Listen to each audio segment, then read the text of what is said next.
Assalamualaikum warahmatullahi wabarakatuh. A very good day. My name is NIZAR bin JALALUDEEN. My matrix number is 197237, and today we're going to talk about our course, agriculture and life. In this is we are given a group assignment according to the special topics, and our topic is urban farming. And I'm a part of Group C member, and our lecturer is Dr. Muhammad Shafa Jeffrey bin Mokhtar. So this is group member of Group C. Myself again, Nizar bin Jalali, 197237, the matrix number. And my other teammates are Aizat, Hakim, and Farah. So briefly, let me explain about what we have these in presentations. Basically, this is a table of content of our presentation. First, we have an abstract of what is actually urban farming we want to talk about. Next is introduction of urban farming, and we also have an advantage and disadvantage of urban farming. We have factors and effects of urban farming. We also have comparison between urban farming and organic farming, which a lot of people tend to get confused. And next is the practices of urban farming, which is applied around the world, including Malaysia. And finally is a suggestion and recommendation of urban farming. And finalize is we want to conclusion about what is urban farming and how it helps to overcome a lot of problems. So today I'm in charge of a subtopic of abstract and introduction. So let me talk about abstract first. So basically, this abstract, we know that farming was a primary source of food and help to feed a lot of lives till today. Increase in a human population, we get to know that our food supply is decreasing in number.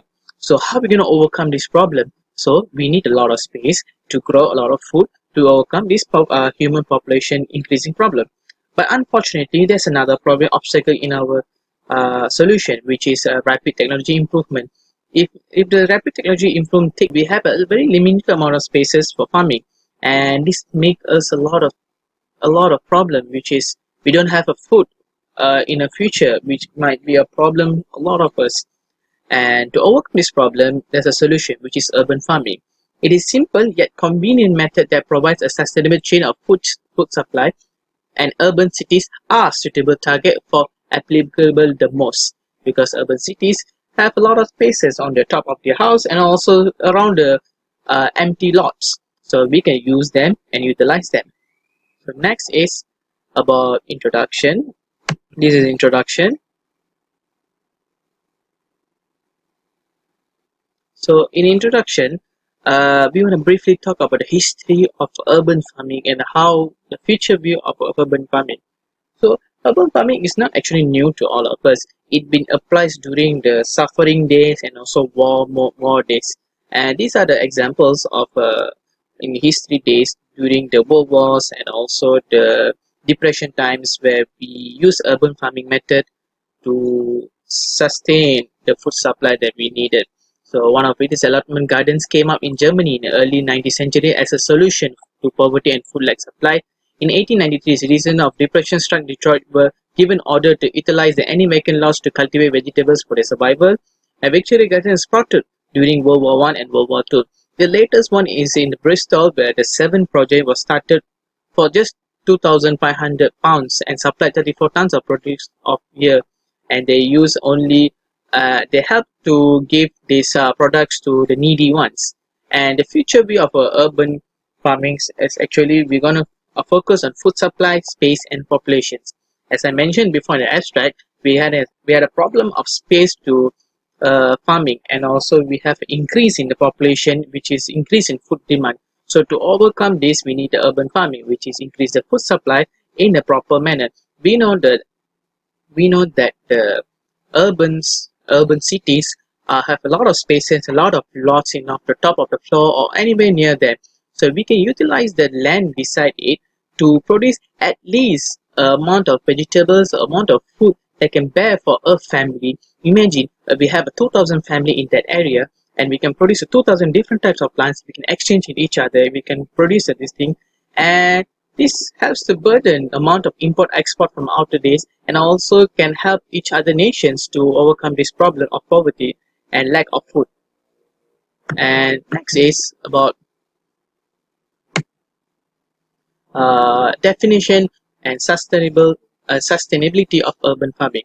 So urban farming can be defined as a practice of cultivating, processing, and distributing food in or around urban areas. Urban agriculture can also involve animal husbandry, aquaculture, agroforestry, urban beekeeping, and horticulture. A major number of urban cities worldwide are facing rising problems in urban heat island, also known as UHI, and lack of greenery space also in cement forests. So this is technically what's happening nowadays. We don't have a lot of trees, but we have a lot of cement buildings. This is what called cement forest.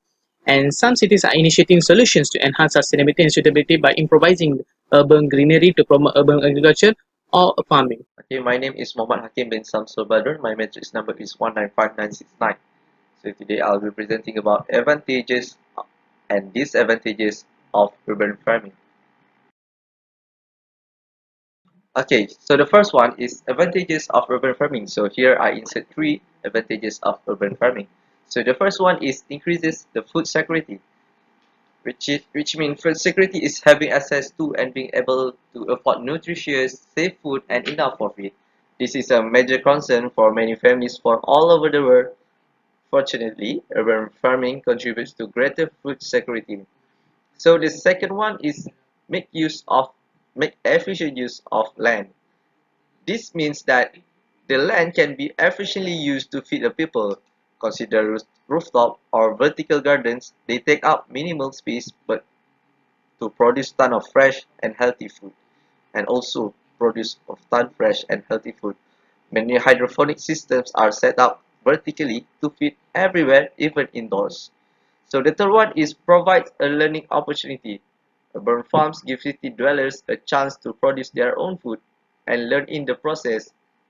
They learn about various gardening techniques, the best nutrition solutions, required sunlight and controlling temperature, and among other things.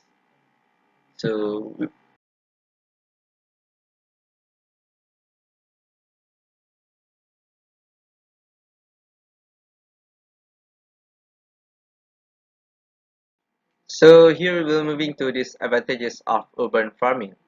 So here I said three advantages. So the first one, the disadvantage of urban farming is health. The point is health. The potential for disease transmission if proper food and environmental safety precautions are not in place. This is because the exposure of pesticides and herbicides, in addition because of the exposure, the surrounding, it may be easily contaminated from animal waste. The urban soils may be contaminated and unsuitable for food production. So the second one is social. Too much time may be spent managing a crop, leading to a neglect of and familial obligations. Hence, the potential for child labor will be increasing. This will cause a further erosion of rural communities. So the last one is environment. The environment will be affected with soil, water, and air pollution from chemicals or animal waste from the urban farming. It will also become an abuse of urban flora for grazing. The erosions or flooding caused by the urban farming will happen at the riverside of the agriculture. So, thank you.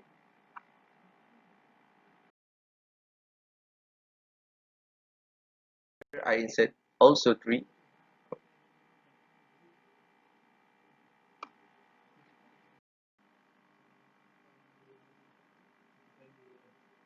Okay. So, urban agriculture may seem to be a new concept, but it should be said that city and agriculture have an old relation with each other. Nowadays, the factor of urban farming is because of considering the increase of urban population in the world and also increasing for the food demand. The consideration of urban agriculture as a strategy to cope with the crisis of food security and ecological sustainability of cities is because to prevent from food security crises in cities as well as develop urban sustainable development. It is believed to provide the urban poor with food and a source potential income, whilst improving the urban environment and reducing pressure on finite farmland. There are, however, potential disadvantages to this increasing drive of urban agriculture, including associated urban health risks and implications for the environment. The usage of wastewater, for example, may contaminate produce food, and intensive irrigation might lead to the spread of malaria and waterborne diseases, as well as threatening already limited for the water supplies. Soil erosion and the intensive use of fertilizers and pesticides might also present health risks to the urban population and damage the environment. Despite the potential benefits and harms of urban agriculture, the evidence base is not well understood. Given the current policy drive to promote urban agriculture, there is an urgent need to understand its effect on urban populations and their environment as well. Assalamualaikum warahmatullahi wabarakatuh and selamat sejahtera. My name is NURFARAH binti Muhammad Jantan, and I'm going to explain about the comparison between urban farming and organic farming.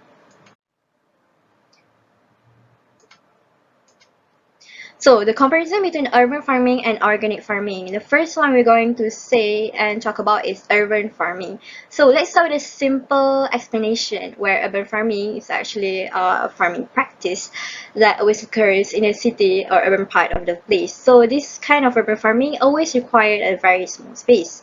And in terms of usage of pesticide and fertilizer, it allows any types of fertilizers and pesticide as same as conventional farming use. So it doesn't necessarily means that we need to use all the chemically organic stuff, you know. It doesn't, this is not the same thing that we use with the organic farming. We can use all the pesticide, and we can use the organic fertilizers in the urban farming practice, but it doesn't need to. So you can use any kind of fertilizers and pesticide that you want.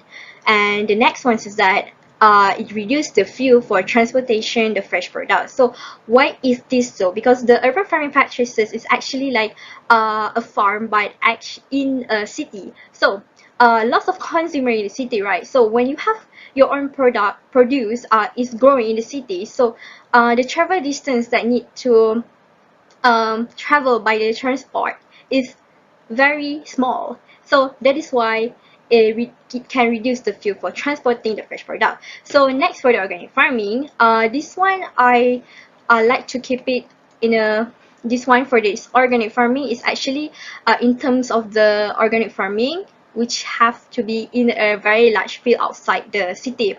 So it need large land and certified if they want to be operated. This means by if someone want to do organic farming practices and want to sell their own produce, so they need a very large plot of land and a certificate to operate, while this urban farming doesn't need any certification. So you can do you can start your own urban farm, you know, or a garden in your backyard or something. But organic farming here is different. And also for the types of usage of the pesticide and also the fertilizer, it does not use chemically or synthetically produced fertilizer and pesticide because, of course, once again, it is an organic farming practice. And it also needs to be traveled in a very long distance, right? As I said before, it's these types of organic farming that I say here, it's actually being operated outside the city. So when it's already grown their produce and they want to send it to the consumer, they also need to travel a very long distance.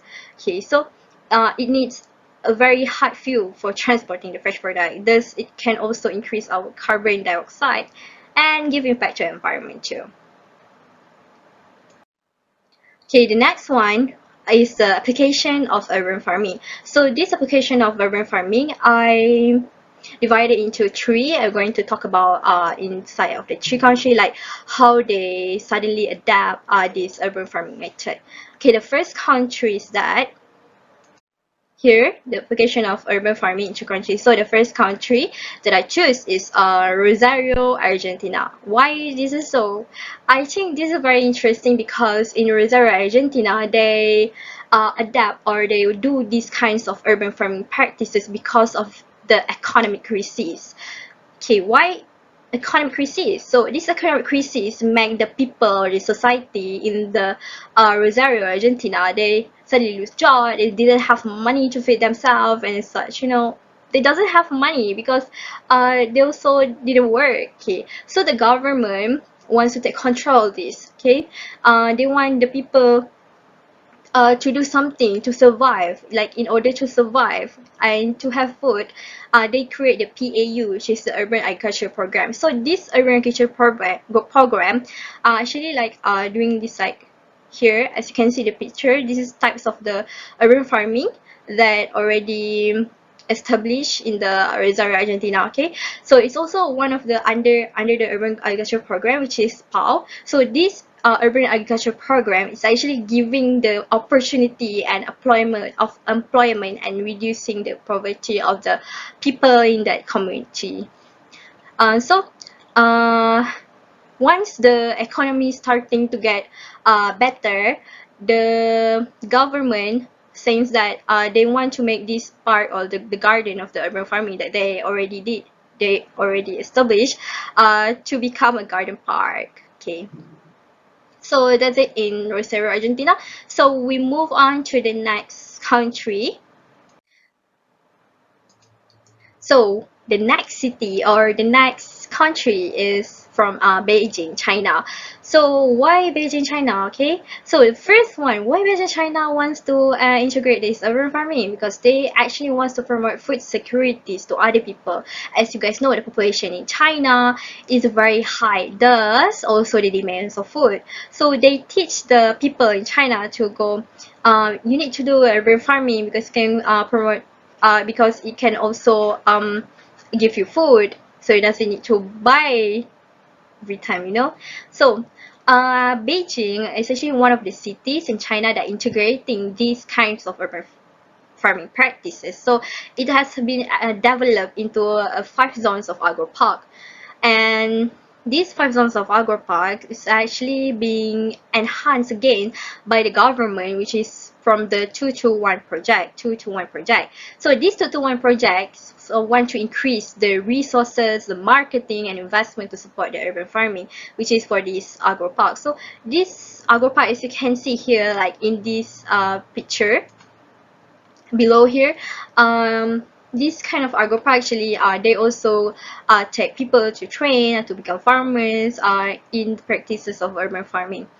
And the next one, they also integrate the new technologies such as the drip irrigation and smart irrigation system, like you can see here in the first picture on top. Actually, these kinds of drip irrigations already being implanted in one of the in China, like in the, I think in the Shenzhen, there they do farm about the special kinds of rice. Yeah, so they want to do this technology, which is like the drip irrigation system, to maximize the produce and also the efficiency of the farm. Okay, so the next country is Malaysia. So actually, Malaysia is very interesting because actually this kind of urban farming is neither new or null in Malaysia, because we doesn't really make or normalize it. Like if you want to do, then you do it. The government doesn't really push all the people to do urban farming. So actually in Malaysia, we also have like organization that wants to do these kinds of urban farming. Okay, the first organization is from the Urban Hijau. So these organizations, they wants to create awareness of food. Okay, so like you can see in the last picture here, the below, this is the Urban Hijau, which is the name of the place for the urban farming that have been created by the organization of Urban Hijau. So this Urban Hijau, or the garden itself, is actually located in, like in an empty plot of houses. Okay, so they use that empty plot to do all the kind of sorts of urban farming. They also like checking people, like if you want to help, and then you can go there. They also serve training to other people. And so the next one is that is City Farm. So this City Farm is actually like a website and also one of the organization. You can also find it like in the website. They actually like they provide the modern farming service and system. They also sell, yeah, they, instead of providing, they can also sell that those system to the farmer, to the people that want to start the urban farming. Okay, so instead the same thing also, they also accepting training people that want to train how to become and how to grow their own produce in their backyard and such. So in the last point, I just want to put one of the person that really catch the eyes of the Malaysian people, you know, in the community, because these guys, can see here, this guy, which his name is, his Bala Nadarajan. So actually this man is a businessman, okay, but he's created a mini farm of vegetables and herb in his backland of his terrace house. So this is also one of the types of urban farming, like you create your own, you grow your own food. Okay, okay, so why he wants to start to do this urban farming, because he says that he wants to give, or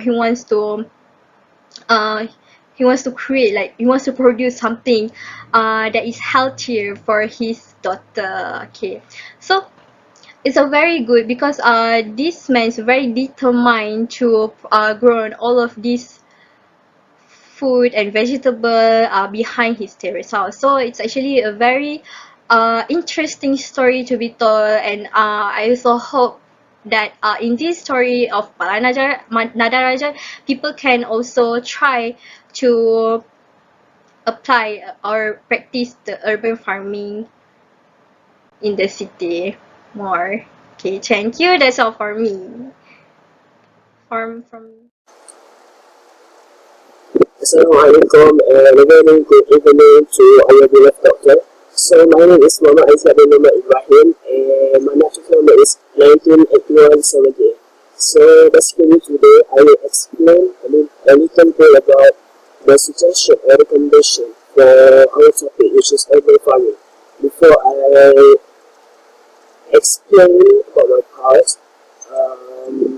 like before, my friends, my teammates have already explained a lot about this urban farming, from the introduction, abstract, advantages, application.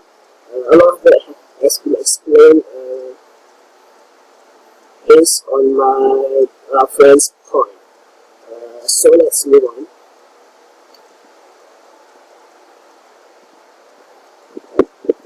Okay, so suggestion and recommendation. So for the first part, we know that urban farming has a lot of benefits to our environmental and society, but especially in urban farming, the essential or the essential, like I said, it's essential of the benefits is the food security. But these days, based on the advantages, there's some potential drawbacks of to lessen or dispose of the exploited advantages. So these issues are particularly common in trading lands, in countries influenced by neediness where successful foundation, for example, pipeline, sanitation, or instruction, has not yet been set up or is in confusion. Nonetheless, many of above mentioned issues can be addressed by education, infrastructure, development, and intelligent foresight. So, with an effort to create sustainable, inclusive, urban, and cultural system that provide environmental, social, and economic benefits to local communities. So, for the next part, we know that providing clean water for our growing city and millions of people are hard enough. So, giving enough clean water to a growing number of farms is even more challenging and difficult for our farmers. So, based on this, we need some suggestion or recommendations, solution to help those the farmers to solve the problem. So, the solution is to employ a drip or undercut irrigation system that allows farmers to treat measured amount of water to plant straight to the roots instead of spraying a hose that uses more water. So, for the next one, next part, so individuals who cannot bear the cost of sticker price of running a vertical homestead or for the individuals who don't accepting the publicity. There's the goal. So urban drifting, the soil activities are undergoing to address the issue by changing over natural waste into all more promptly accessible biomass and lightness. And based on this, ranchers working over local biodiversity may confront a large group of difficulties with pollution and soil quality, the two of which might have the option pretended to by developing mushroom to assimilate or kill contaminants by building soil. So that's the suggestion and recommendation. For the last part of this presentation, I will talk about the conclusion of this urban farming presentation. As the conclusion, you can see here, this study seems to demonstrate the importance of urban food production as a source of both income and food. As my friends have explained before, some of the specificities that biggest benefits to our advantage for us. So this might be considered as the one that we should be take as the